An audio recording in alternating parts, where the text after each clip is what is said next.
Welcome to the RJ Chapman Show. This is a big day. I say that every time, but I really mean it this time. This is Francis Martin.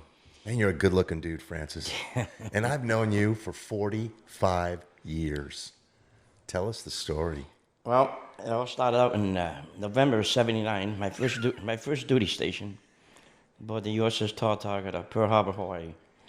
And you know, as a new guy, when you first get on a submarine, the old sailors, they would like make you feel bad because they were tough. And you got this new kid that comes down. Right. And these guys would take cans of sardines and open them up just to make you get sick when the submarine's going out before it dies. So, you know, there's a little turbulence. Yeah, I called it getting the flu. But there was one guy who's been on the Tautog for 2 years.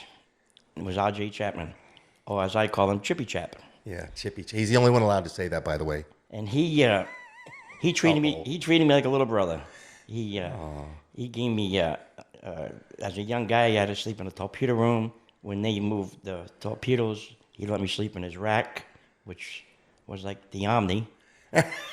It was a nice rack because I had a middle rack. You had the silk sheets. I had silk sheets. Yes. Yeah, but see, that wasn't too good because when the submarine did a roll, you come flying out of there. Yeah, I fell out of the rack a couple times, but I did like those sheets. They were nice. But he I took just care of felt it. sorry for you. You know, I want to give you a break from the torpedo. You know why? I slept in the torpedo room, and you can't sleep. They're always moving weapons. People are always talking. And I thought, you know, I'm going to help Francis out and give him a decent night's sleep. He's a cook, by the way. He's not very good at it, but no, he's. No, that's a true statement. No, he's good at it. He was baker. He dang good baker. Sticky buns. And he was on 2.5 years, and in a submarine, they give you a check. You have to do a qualification. And half the first page was all forward stuff, and he just about signed 90% of my. Here was the deal. I gave you checkouts. I asked you a couple of questions, but I also understood, look, does Francis really need to know how to operate a naval reactor? No. What's he do? He cooks, right? So, but I still wanted you to get qualified. And so I helped you as much as I could, but you helped me too. I mean, I come down there, you always had an extra cookie, you know, a sticky bun. Yeah, chocolate chip cookie. Go ahead. And then I guess it was January, and the USS Tautog goes out to a 6-pack Westpac. 6-month Westpac. Right. 6-pack Westpac? Yeah, I whatever. like that. Go ahead. I like that better. And we started off from Hawaii to Guam. Yeah. We spent about 3.5, 4 weeks in Guam. And after Guam, we go to the Philippines, Oh, we went to the Philippines? which is about a 9-10 day voyage over there. Yeah. So during our trip on to the Philippines, Chippy Chap will sit down with me, and he explained to me how you have to react and do the right things in the Philippines. Because he's been there. I haven't. I've been You there. got to do this. You got to do that. You picture yourself, Francis, in West Warwick, Rhode Island, and you're Elvis Presley walking down the street. That's going to be you, Francis, in the Philippines. And I said, wow. Yeah. And he says, wait when you get to the gate. There's a little gate where you exchange money. Francis, just do $60. That $60 will last you 4 days. I said, really? He said, yeah. Then once you get over there, they get the bar. The first bar is right there at the corner. Be very careful. The San Miguel's are really strong and cheap. I said, so I went back. I said, you really serious? $60? It's going to last me 4 days? Yeah. Easy. Oh, yeah. So he gave me quite a history on the Philippines, and it worked. It was fun. It was all true. And we finally got there. I remember we finally got there. And you and I and a couple other guys, we went someplace. And I'm not sure if it was the library or the Christian Science reading room. I think it was the library. But anyway, we decided to stay overnight. It wasn't me. We decided to stay overnight. And I got a hotel room. And the next morning, you're banging on my door. Chippy Chap, we got to get back to the boat. I'm like, oh my gosh. It was what do you call that?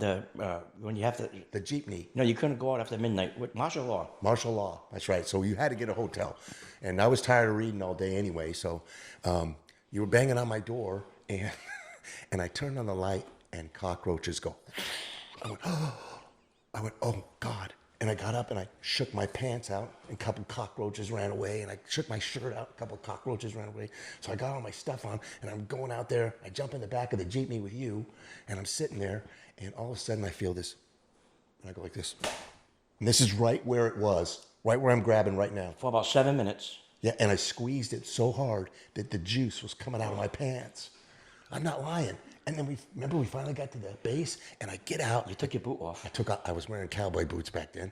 I took my cowboy boot off, and I went like this, and it crawled away. That freaking thing crawled away. It was like a JetBlue airline. Oh gosh. Oh. So then after that, we went to Dio Garcia, and Chippy Chap finally left the boat after 4.5 years. I did. And it was a bad day for me because my buddy was gone. Yeah. Well, I was in a good mood because I found out we're going to Australia, so that made me. I never made it to Australia. Was it nice? Yeah, it was beautiful. Good. It was beautiful. So I figured that's the last time I see Chippy Chap. Well, 13 years later, Yeah. I'm in Holy Loch, Scotland, in a place called Hunter's Quay, which was by the library. Right, very close to the library. Took the wrong exit. Another spot that we like to stay. And there's 3 guys sitting at the bar. At the library. Checking out a book. Checking out books. Right. And I'm sitting there. I go back to my friends, my shipmates. I was on the George Washington Carver. Oh. And I said, man, this guy at the bar, I know him. You know? And one guy, buddy of mine, he was 8 seats to the one. He said, what's his name? I said, well, if it's him, it's Chapman. So he yelled out Chapman, and Chapman turned around. I said, oh, my God, it's RJ, Chippy Chap. And when I saw you, I'm like, oh, my gosh, it's Francis. Yeah. And I didn't even know if you were like still in the Navy or anything like that. I was over there. I was doing training on the tender. I was teaching them how to teach is what I was doing. But I love Scotland. Did you like it? I loved it. Yeah. I got to play St. Andrews, and I went to Royal Troon to watch the British Open. Oh. See, I didn't even know anything about golf back then. I didn't even know. And I was at St. Andrews, and I didn't know I was next to hollowed ground. Mm-hmm. Yeah. Beautiful. You're a good golfer, Francis. I was at one time. Shoot. And then after that, well, that's the end of that. So, Yeah. back, he goes his way, I go that way. Well, here we go again, 14 years later. I'm doing a softball game on base, Kings Bay. And I remember the batter come up, and he's talking to the catcher. He said, no, I can't go out tomorrow and do something. We got a new command master chief coming on board. And I'm umpiring, and I listen to this conversation. And I said, what's his name? He said, Chapman. I said, oh, my God. You're kidding me. They started off in 79, and then, Dang. 80-something, and now 90. 2000. This is 2004, 2004. 2005, yeah. Yeah, that's when I took over that job down there. And I was pretty stern in the beginning with him, so he probably knew he better be at work doing his gig. So that I waited a week, and then I found out your schedule. You get this white Jeep, Right. and you park over there, and you get there at 6:45. Right. Well, I get the Flucky Horse 6:30, and I stayed up on top, and I watched you come in, and I yelled out. Then yell out. I said, "Tautog arriving," and you look, and you said, "Francis." I said, "Chippy Chap, here we go again." Nice. Well, it's so great because now we live in the same town, and I run into you all the time. You got a beautiful bride named Barbara. I do. She's sweet as heck. Always been great to me. And what are we doing in October, Franny? Well, back going to the story on the Tautog, we had a Lieutenant JG at the time, was John Greenard, and he did himself well. Yeah, well, you did. You did good with him. You helped him. Yeah, but anyway, you make a long story short, he invites us to Annapolis every October, or it's in November. We check the schedule, and six of us from the Tautog all go up there and have a little reunion. And this is the first year I'm going. And I can't wait to see Admiral Greener, Hefty, Brownie, Haben, Brownie, Pup will be there. Who else? Earhart will be there. and the pup. Yep. These guys from 44 years ago. And by the way, Admiral Greener was the CNO, so everybody understands this is the number one guy back in the gig. And he was a great guy. Yes, he was really down to earth, and I liked him because he was really a sports fanatic. Baseball, right? Baseball, yeah. He was a Pittsburgh Pirate fan, so what are you gonna do? Yeah, what are you gonna say? And he was a big Steeler fan. What's the Eck? What is Eck? Well, when in '79, '80, Dennis Eckersley was one of the best pitchers in baseball at the time. Wow. And we talked tribute baseball, so I figured Greener was too long, so I called him Eck. Greener was too long because I seen the message. Hey, Eck, what are you doing? What are you doing? I'm talking to the Admiral. Yeah, so that's how, and they don't even look like Dennis Eckersley. You know, Eckersley had a mustache and black hair, but I just stuck with it. I just Yeah. stick with it. And No, it's I been, like it. It's been the Eck. Well, everybody does what you tell us to do, Francis. Yeah. I mean, you called the admiral and asked him to call me, so I didn't screw up the thing about his coin. And sure as heck, next morning, 10 o'clock, hey, RJ, or I think he might have said Master Chief. I'm going, hi, hey, Admiral. You know, I don't know if I could say John. Do you call him John? I call him Eck. That's the best. But when we go to a suite at the football game in Annapolis, it's Yeah. Mr. Greenard. Mr. Oh my God. But he, you know, and he gave me and Barbara and you we went when he was the first job on the CNO. Right. We went to the Army Navy game, Right. We went to a couple of them. They were so nice. which was Drink his Coca-Colas and eat his food. that was going to Army Navy game was. That's the best. I mean, if you're a football fan, Right. you know, I've been to a Georgia Florida game, and there is nothing like. There's nothing. Nothing like And I'm glad you bring that up because I've got this is really used to be called Fun with Coins, but I do have a coin set of the helmets that Navy wore when they had one. Remember, they had an aircraft carrier and the other one had a destroyer. And I have that coin set. And before the Army Navy game, I'm going to do a show on it. Oh wow! Yeah, and talk about all those coins and stuff. So what are you doing these days? Well, you know, I have breakfast with you every Friday morning. I know, I love that. I like paying for your breakfast. I mean, I don't mind. No, It rotates. We rotate. It goes RJ, and then it goes Commander Zaff, and then it goes RJ, Yeah. Commander Zaff. That's the rotation. yeah. Well, Commander Zapp sometimes you notice he never shows up when it's time in. I noticed. I know. Where is he now? He's in Kansas or something. Who I don't knows? know what New he's Mexico, I think. Oh, how about our waitress, Nikki? Nikki from New Hampshire. Nikki from New Hampshire. She's the great. You know, she's been there more than 30 years. She's great. She gives you a lot of crap. But Yeah, you guys, she does. she's- Well, we're she both does. from New England, and I know you guys got that. You parked the car in the yard. yeah, yeah, that's right. Hey, is she not the best? Yes, she is. She's the best, man. Yep. Shout out to her. Hey, Nikki, you're the greatest. We had a little tough time this morning because half of the football team was in there. I know. I guess it was a little slow, but I didn't mind. Oh, and you get the greatest table so we can see everybody. That is the greatest table, Franny. That's right. Francis.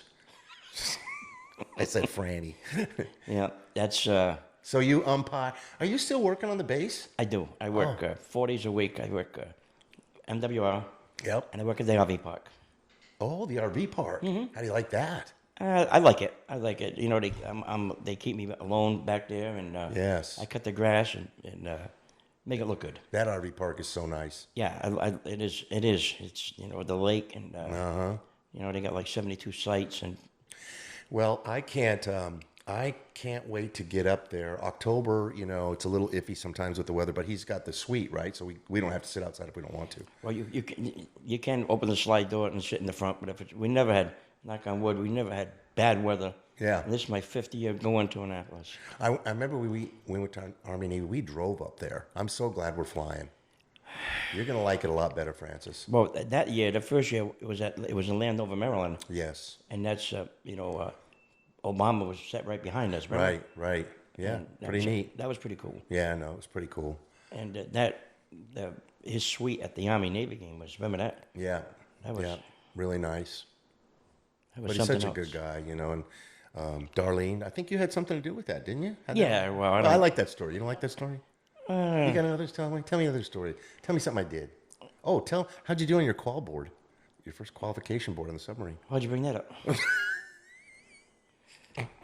Well, You Admiral Donnelly was he was lieutenant at the time. Was he? And he was the officer on Now, the he's a board. 3-star now, or he retired probably by now. But Yeah. And he lives in Annapolis, pretty close to John, I guess. And my first board, he failed me. I didn't fail you. Well, I'll tell you, it comes to be a good story. Right. And then the second one, I obviously passed. So 2 years ago, I had a chance to take my son Michael to Annapolis. Nice. So we're going on the X boat, and Donnelly goes up to my son Michael and shakes his hand. And I told Michael, don't shake his hand. He failed me the first board. Nice. So he thought, He failed your dad. You can't shake his hand. and he looked at Michael and he says, listen, I didn't fail him. He said, the spread he put out, pizza and On a non-pizza day. on a non-pizza day and mozzarella sticks and jalapeno poppers. I mean, it was so good. And I was asked if I could do a second board, so that's we got together, and so we didn't fail him. We just wanted him to do it again. Oh gosh. True story. Yeah, I love that boat. You know, they say your first boat's your best boat, and I've been the chief of the boat of a submarine, and I'm very proud of that and everything. But boy, the terrible T. There's 6 or 7 of us still today talk on the phone once a week. And Nice. get together, and we're all going to, and you, Yeah. well, October 19th, Yeah. on a Saturday. Yeah, And we were always underway. it was, We never. well, how many, what was it, 88 people on that side? 98. 98. That's officers and crew. Officer and crew. And Yeah. it was so much, I mean, the captain sat in the cruise mess that night and played poker with us. Hey, the captain's going to be there in October. Corbin McNeil, good possibility. Oh, And I'd love to see Corbin McNeil. And so would the other shipmates too. I got to tell you a quick story about him. I don't know if you remember this, but I was walking around with yellow stickies, and they had 99 on them. And then the next day I'd walk around and see 98, and I'd tell all you guys, I'm getting out of this canoe club. I got 97 days to go, and you know, because I was getting out. I was going to get out, and Corbin A corners me. Right? He says, "Hey, what'll it take to keep you in?" I said, "Well, you give me $6,000 and send me to Naples, Italy, and I'll think about it." He goes up into radio and launches a message somewhere. It comes back, give him $6,000, and he's got orders to Naples, Italy. And Corbin A shows it to me. He goes, "So what are you going to do now?" I said, "I'll re-enlist." He goes, "Okay, go to cruise mess." He calls everybody in the boat, as many as could fit into cruise mess, to see me do the oath after And running around. everybody put the yellow stickies on. It says 6 more years. It ended up being 26 more years, but isn't that a good story? Yeah. Yeah, he was great. I hope we get to see him. He was a great guy. He still is. I mean, Yeah, I can't wait. Because the last time we saw him was 1980. Yeah. I think he left 81 maybe. Or something. Isn't that crazy? Him, and then his Greener and Donnelly, and look at these people that we're talking about. These are great people. Haskin was another one who made a full captain. And Yeah. And Hefty became the Fleet Master Chief of Atlantic Fleet, I think. Hefty, yep. Yeah. And boy, oh boy. There was a lot of them. Yeah. And we had a couple of mishaps. We had a couple close friends that passed away. I know. Knutson was Yeah, I miss Canute. He was a great guy. Mega, remember Mega? Mega, yeah. I don't. And Mark Plate was Plate. very young. Yeah. We Well- when Knutson passed away, we had a softball game that night. Oh, he loves softball. And he loved. I mean, he always had the Minnesota Twin hat. Yeah. We had a ceremony at the chapel. Oh. So we get done, and Captain McNeil comes up to me because I was the coach. Yeah. He says, "Martin, you guys get a game tonight?" I said, "You probably want us to cancel, don't you?" He said, "Heck no. Heck no. Go out there and play." Dang right. So that was. Well, a lot happens in 44 years. You know, it's a long time. We've landed in a pretty nice town. I do like it here. There's plenty to do. I've been getting involved with special steps, and I've been enjoying that. And I know you do the umpire. Now, you're not just an umpire. Are you football coach? Are you football ref now too? Still Yes. for the high school? Yeah. Well, I'm not doing high school this year. This is my 30th year doing high school football. You're kidding. And it takes a lot of time off. Plus, I want to spend some time with my wife Barbara, so we're gonna. Right. I hung up the striped shirt He hung up the stripes in the Fox 40 whistle. and No. the whistle. I still do JV football around here Ah. in middle school Yeah. and rec ball, Oh yeah. close to home. But Fridays, for 30 years, Friday you got to leave at 3 in the afternoon. Holy cow. And you got to go to the site and you do a pregame. Yeah. By the time you get home, it's 10:30, 11. I remember seeing you out there at the Camden football games because I only went to a few of them, but there you were, man. You had your things. Listen, it's not easy. I bet not. Because during playoff games, sometimes I get lucky and go. We go to places in Georgia where people tell me, "Hey, don't speak."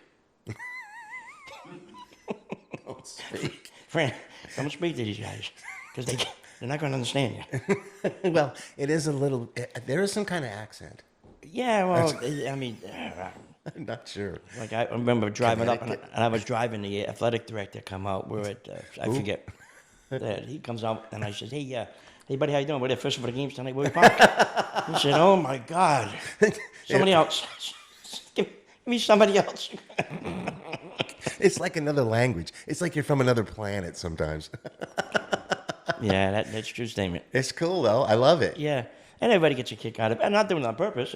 I know. But it's really good. You know what I'm saying? It's not just a light accent. It's out there. And I left Rhode Island in '79.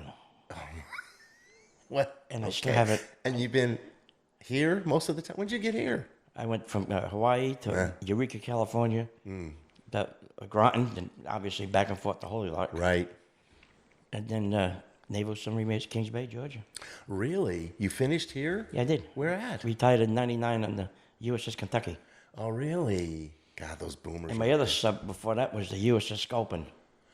Sculpin? Yeah, I think it was built. Back. I think it was built in 1904. It's not. Serious. It's an old nuclear-powered submarine. It was very one of those old. S-boats in Groton. And I remember the first time I got on the boat, we're going out the next day for a week. Oh, my So God. it's about 5 in the morning. I got my bag, Lucy bag, the topside watch. You knew? I said, yeah, I just got here last week. He said, what are you doing? I said, well, we're going out to sea for a week. He said, this thing will leave here. It'll go 400 yards and turn around and come back. I said, really? Yeah. And sure enough, we went 2 miles out there. Sat there broke and we turned around and come back. Well, that's. Was that? I think it was. Oh my God! It was. Oh my gosh. It was a tough submarine. It was. Oh, I talk about tough submarines. Guess which one I was on? The Bonefish. Oof. Yeah. I'm going to do a show on the Bonefish. We lost 3 sailors. It burned up at sea. Yeah. But it's a good story. But I mean, it's an interesting story. It's not good, but it's an interesting story. But Sculpin, holy crap. That's an oldie. It was. What was it? Yeah, the skate, the Sculpin. It was. What'd you do after that? And then after that, I worked at the barracks at Groton, and then USS Kentucky. So you've been here since Kentucky then? I got here in '91. Hey, what'd you think of those big tridents? What'd you think of that? Compared to the Tautog, Well, I mean, I told people it's like Motel 6. Tautog. yeah. Sculpin was like a Stardust and a Woodbine. Stardust. Woodbine. Stardust in. Nice. And then the Kentucky. Sorry, Woodbine. And, And the Kentucky was like and the what? Kentucky The was Ritz? like the Ritz-Carlton. Where you could walk down the passageway like this, I know. you know, instead of turning around like on a Tautog. I can't believe the size of those things. They're But just you're right, incredible. the Tautog was my favorite. It Out of was. form, it was the best. The people. I mean, it's And, just, you know what else I liked about that boat? I think it was the safest design we ever built. It had those 5 different compartments. If you had a problem in any of them, except maybe the operations compartment, you were going to be okay. You were going to make it to the surface. You were going to be all right. Yep. But yeah, I love that boat. I love living in the barracks. Remember Billy Jones. Jones? I was going to say Billy Big. I can't remember. Billy Jones. We used to play radical frisbee out in front. In Hawaii, there was a big horseshoe barracks, and about 2 or 3 o'clock in the afternoon, they had the built-in pool out there. Yeah. And Chippy Chap and Jones. Jones had blonde hair. He looked like a model. He did. Chippy Chap thought he was a model. And they would get their white shorts and their little socks up to the knees. Yes. And they had wristbands. Wristbands, headbands. All the waves, the Navy girl would lean over the side and watch these 2 idiots. Could they put a show on? That's what they would do. Put a show on. We see him up there. We pretended we didn't see him. Of course you did. We're just playing frisbee. And they're throwing that frisbee 100 miles an hour. Trying to hurt each other. Yeah. And then after that, it was the mamas to get some margaritas. Oh. Well, I had orange juice, I think, back then. No, you had orange juice. Yeah. That was fun. Hawaii was nice. It's a great duty station. That was my first duty station. Your first duty station, too? Yes. Yeah. What a great place. You know, it was funny when I was in Groton, Connecticut, you know, being a young guy, you don't know, I graduated sub school, so he passed out orders, big envelope. Oh, yeah. So the guy next to me, he got a port, he's from Port Hueneme, California. That's where he's from. And I'm from Rhode Island. So he gets orders to Hawaii. Oh. I mean, I get orders to Hawaii. Yeah. He gets orders to Groton. Ugh. So I said, hey, you want to switch? I don't understand the, you know, Sure. he was a radio man, I was a man. I don't know. Oh, gosh. So, So he says, Martin, can we? I said, sure. I said, I want to go tell the master chief over there that I'm from Rhode Island. Yeah. And I'm going to stay here. You're from California. yeah, you I can go mean, home. Yeah. Hawaii, California, short flight. You know, that makes no sense because your orders have your name on them. You can't give them to Well, I mean, they would switch the names on them, Chippy Chap. Oh, okay. Right? I'm Okay. thinking, you know, we're talking 1979 here. I wasn't thinking. So I went to the master chief. I told him, I said, you don't mind if Me and him switched the thing. It's like it's so easy. Martin, sit down. You're a cook. He's a radio man. That's not going to work like that. Well, so then he explained to me after, this ain't Disneyland. I mean, there's a lot of work to put these orders in. Yeah. You're going to the Tautog because they need an MS, and that's where you're going. Right. He's coming here because they need a radio man on. You know, when I first reported to the Tautog, you're going to love it. I'm walking down the pier, and I see this old submarine, Sea Dragon or something, and it looks horrible. I'm like, oh, I hope that's not the Tautog. I hope that's not the Tautog. And I look at Sea Dragon, okay. So I walk a little further down, I see another beat up thing, salmon or something. I'm like, oh, hope that's. Then I look off, and there it is, the silhouette of a 637 class submarine. I'm going, oh, I hope that's the boat. And I walk and I look on the little bridge you walk across, and there it is, USS Tautog, Silent Vigilance. And I'm like, I'm home. Yeah. I was home. Yeah. And it was my whole first enlistment on that boat. 4 years. 4 years. Well, do you remember when you first reported? Or is it all a blur? Yeah, I do. It was, I never, some things you don't forget, and that was one of them. Yeah. And, you're one of the first guys I met coming down that ladder. Really? Yep. Yeah, I just loved your accent. I'm like, this guy's cool. maybe that's what it is. But a lot of old timers didn't like the accent, did they? Oh, crusties. But I got to like them after a while. Oh, everybody loved you. After they, if they after they knew me. If they wanted to get, after they got to know you. Well, listen, I have had a great time today, and I'm so glad you came on the show. Well, I didn't expect this. It's amazing. You drive into his house, and he gives me a turkey sandwich from Subway, a ginger ale, and we can't lie about that. It was ginger ale. It was yes. We can't have any libations before we do this kind of stuff. No, this is thank deep. God. I'd be even talking faster. And then we go in his garage, and he's got this beautiful segment. And but thank you for inviting me. Oh, and I want you to know you'll be a friend forever. Well, I've already been a friend forever. So keep on buying breakfast at Stefan's on Friday. Okay, I will. Hey, shake my hand. I love you, Francis. Thank you, my friend.